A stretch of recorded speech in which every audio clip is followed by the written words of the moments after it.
Undoubtedly, one of the most important system components of an amateur radio station, whether that be a repeater station, your own home station, or even your mobile station, it is the antenna. It's probably the most important thing, followed by maybe the feed line and then the actual radio equipment.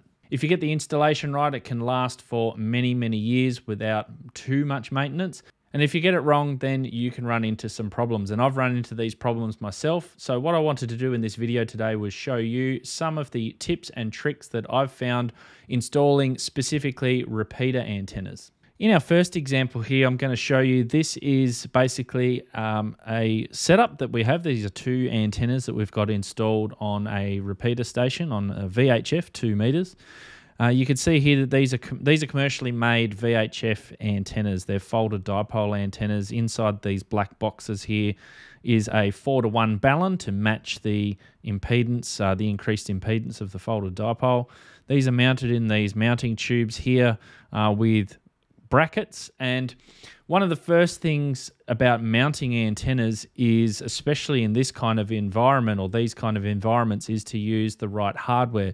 For this, we only use galvanized hardware or stainless steel, preferably galvanized due to the fact that it doesn't bind up. Stainless steel can bind up sometimes when you tighten it up. Hot galvanized brackets don't do that. They're mounted on this galvanized pole. That's a 50 millimeter, 2-inch pole, and braced against the top of the roof here. And the reason for galvanizing is for a few things, but primarily it's to avoid rust. We don't want any rust in our antenna system because that can cause our antenna system to fail, either by mechanically failing because you get rust and the metal rusts away and the antenna falls over. But there is a RF reason why we don't want rust near our antennas, and I'm going to cover that a little bit later on in this video.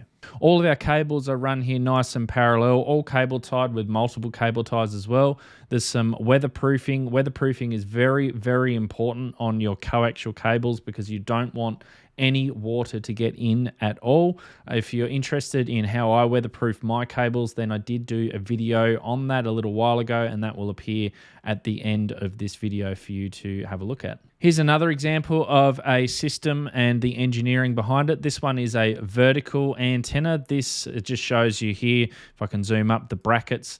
These are heavy duty brackets that we use on this repeater station's antenna. I even found that using this, we need to make sure that we use the right nuts, washers, hardware when we install, because just regular nuts can work their way loose in the wind. The brackets can move with the wind pushing the antenna or the mounting pole, and nuts can come loose. So what we install on here is we use washers, split washers or spring washers, and then in some cases, if we're really worried about it, we will use either nylon nuts or double nut, so that the nuts can't come loose. And I have had nuts that have come loose before on antenna systems, and it is a real pain. You don't think, when this photo was taken, it was nice weather, beautiful, nice and sunny, and you kind of don't really think about the worst case scenario. The worst case scenario is when this thing's full of ice, the wind's blowing at it at about 150, 170 k's an hour, and things just come loose, and you got to make sure that you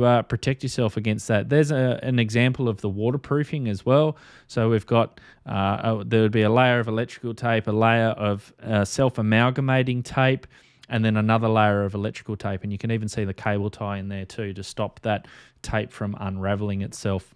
Now, this is kind of related to antennas. I just wanted to point it out because it's proper system engineering practice. You can see here that we run LDF 450 hardline on all of our repeater antennas. We don't even bother with other coaxes.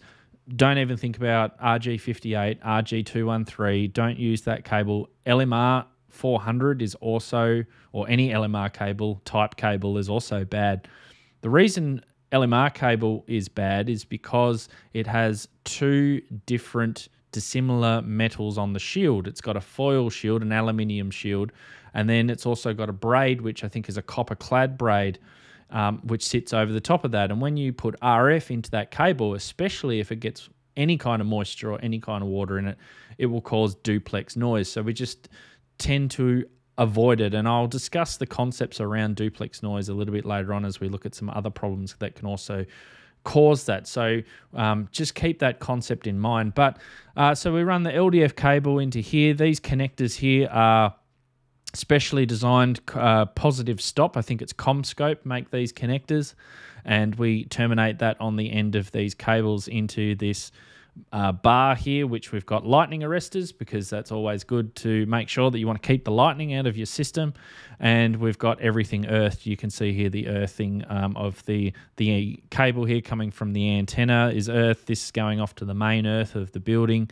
Earthing this, earthing the cable tray, earthing the shield of the cabinet as well, so that everything is all at the same potential, because we don't want any lightning to cause problems and have any differential earth potentials. Here's another example of running some of the cable that we do here nice and neatly on cable tray. I always find it easier to do it this way, because then you can identify easily what cable is which. Even if you have to physically trace it out, you know that it's the top cable or the bottom cable or the second one from the top.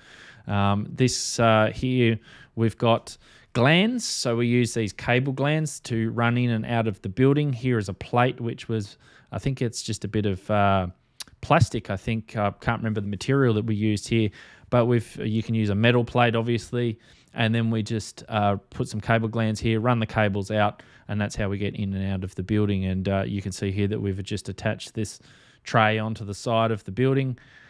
Here's another example of earthing as well, earthing to the bottom of the tower using a nice thick earth cable, because this tower is actually mounted up on top of a concrete slab, so it's not actually earth. So we want to make sure that we've got a nice low earth connection to ground there. This is as you can see, it's a diamond antenna.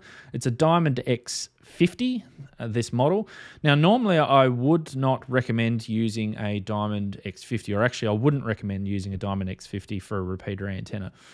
This antenna we still do use. This is in operation on a repeater, but that's because we have modified it to make sure that it didn't cause a certain problem. And the problem that you have with these diamonds is you can see here that the mounting tube is slightly different. This mounting tube is made from, I think it's heavy duty nylon, and then at the top here you could see that we've got actually a stainless steel hose clamp. We cut slots in this nylon here, slipped the antenna inside, did up the stainless steel hose clamp to clamp onto the antenna, because usually with the diamonds they have a aluminium mounting tube. You put the diamond inside, you do up a set screw on the outside to hold the antenna in place. We found problems with that, because what would happen is over time this antenna would wobble in the mounting tube and the screw would fall out. And once the screw falls out, the antenna's moving about all over the place. And I mentioned that duplex noise issue.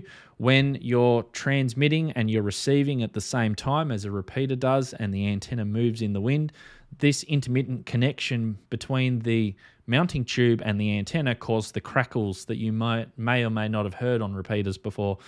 The crackling. So what we did was we replaced it with basically an insulating material here. And quite funnily enough, this antenna has lasted, I think, going on to 12 years now at this site. I think it's about time to replace it. I think it's getting a little bit old, and it really does need to be replaced. I also don't recommend using the diamond antennas as well because of the thin radome. You can see here they use a radome which is not very thick. It's probably about 20 millimeters in diameter, and that when it gets loaded up with ice, that can happen. You can see here this is another antenna. This actually had a thinner radome than the diamonds, and it just snapped clean off. As soon as it got an inch or two of ice on top of it and the wind picked up, it just snapped clean off at the base. So that's why I tend to now avoid vertical antennas, collinear antennas, because they have a couple of problems. One of them being this, that when you get ice build up, they can break if they're not suitably thick enough, or they don't have a big radome. The other issue too is that collinear antennas generally get their gain from stacking of elements in here. If one of those elements disconnects or there's a break, internal break in the antenna, you can't see it from the outside, then you will also get that duplex noise and that crackle on your repeater. You don't generally get that with folded dipole antennas. They're pretty solid, well built. If they are well built, commercially built, then you generally don't have too many problems with those. Here's another example of mounting issues. You can see there that both brackets are still on the antenna, but one of them has come loose just purely because it wasn't double nutted or it didn't have nylock nuts, and eventually they worked themselves loose and the top bracket slipped down, causing the bottom bracket was still on, but it caused the antenna to tilt over at an angle, and that's bad because eventually that's going to fail and that's going to fall over. Here's another example again. You could see here that I used those heavy duty brackets. These were installed on this antenna, but again, just the nuts came loose. And you don't want to over tighten as well, because over tightening can cause more problems than good. So in this case, all we did was we just retightened it up and just double nutted the antenna brackets, and we were good to go. Here's another example of a problem that we had on a particular antenna system that we put in. We put in this cross brace here, and you could see here from the middle, we used a bracket to hold this cross brace member to the pole. Unfortunately, it didn't have any bracket with teeth in it. Sometimes you'll see, I'll find a photo and I'll put it up here on the screen now of what I'm talking about. But generally you'll see when you have a bracket that mounts to a pole, it will have like little ridges and teeth so that it actually kind of binds into the pole, so that if there's any movement to try and move that antenna or move that pole, then it's going to bind up and it's not going to move. And we didn't have this on this occasion, and the wind was enough that it blew this sideways, and we were wondering why the repeater all of a sudden lost a heap of signal strength, because literally it went from vertical polarization to horizontal polarization. So that was a bad thing. Once we replaced this bracket with one with teeth so that it wouldn't flip over again, it was fine. Here's another problem that we've come across is antennas that aren't rated for the power of a repeater system. So a repeater system has to run at 100% duty cycle. That means that it could be transmitting for 2 minutes, it could be transmitting for 5 minutes, it could transmit for an hour or more continuously whilst there's a conversation. So RF is always going to be being pumped into the antenna. So you need to make sure that your antenna is capable of being able to handle the amount of power. This is one antenna which wasn't, obviously. It burnt out, so significantly under power rated, and it caused an arc and the antenna failed, showed high SWR and required replacing. So that's another thing to just keep in mind when you're picking the antenna for your repeater system.